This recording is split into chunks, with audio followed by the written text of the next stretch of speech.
মুম্বাই থেকে ট্রেন ধরলেন আর মাত্র 2 ঘন্টায় পৌঁছে গেলেন দুবাই, অথবা এমন এক বিল্ডিং এ থাকছেন যা প্রতি ঘন্টায় তার ভিউ বদলে দিচ্ছে। শুনতে সায়েন্স ফিকশন মনে হলেও দুবাই এগুলোকেই বাস্তবে রূপ দিচ্ছে।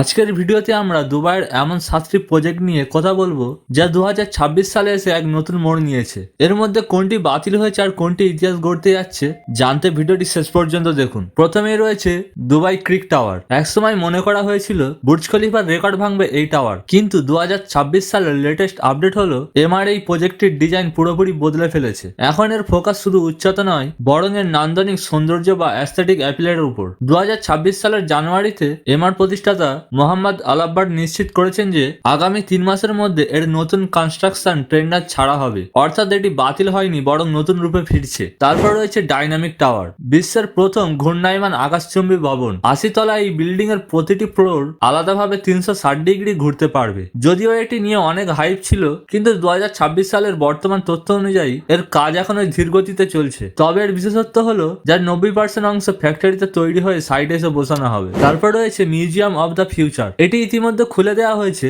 এবং 2026 সালে এটি বিশ্বের অন্যতম জনপ্রিয় পর্যটন কেন্দ্র। এর ভেতরে 2071 সালের প্রযুক্তির ঝলক দেখা যায়। ওএসএস হোপের সিমুলেশন এবং ভল্ট অফ লাইফ, যেখানে কয়েক হাজার প্রজাতির ডিএনএ সংরক্ষণ করা হয়েছে। এটি শুধু একটি মিউজিয়াম নয়, এটি ভবিষ্যতের ল্যাবরেটরি। তারপর রয়েছে ভারত থেকে দুবাই আন্ডার ওয়াটার ট্রেন, সবচেয়ে রোমাঞ্চকর প্রজেক্ট। মুম্বাই থেকে দুবাই পর্যন্ত 2000 কিলোমিটার দীর্ঘ সমুদ্রের তলদেশ দিয়ে ট্রেন চালানোর পরিকল্পনা। 2026 সালের ফিজিবিলিটি রিপোর্ট অনুযায়ী এটি একটি $50 বিলিয়ন প্রজেক্ট। এর গতি হবে ঘন্টায় 600 থেকে 1000 কিলোমিটার। যদিও এটি ইঞ্জিনিয়ারিং এর দিক থেকে অত্যন্ত কঠিন, কিন্তু সফল হলে এটি হবে মানব ইতিহাসের অন্যতম শ্রেষ্ঠ কীর্তি। তারপরে রয়েছে ইতিহাদ রেল ও হাইপার লুপ। দুবাই থেকে আবুধাবি মাত্র 12 মিনিটে। ইতিহাদ রেল তাদের প্যাসেঞ্জার নেটওয়ার্ক 2026 সালে চালু করতে যাচ্ছে। ইতিমধ্যে তাদের আধুনিক ট্রেনগুলোর টেস্টিং শেষ হয়েছে। প্রতিটি ট্রেন 400 যাত্রী নিয়ে 200 কিলোমিটার গতিতে চলবে, যা আমিরাতের 11টি শহরকে যুক্ত করবে। তারপরে রয়েছে এআইএন দুবাই, বিশ্বের সবচেয়ে বড় ফেরিস হুইল আইন দুবাই। যান্ত্রিক ত্রুটির জন্য অনেকদিন বন্ধ ছিল।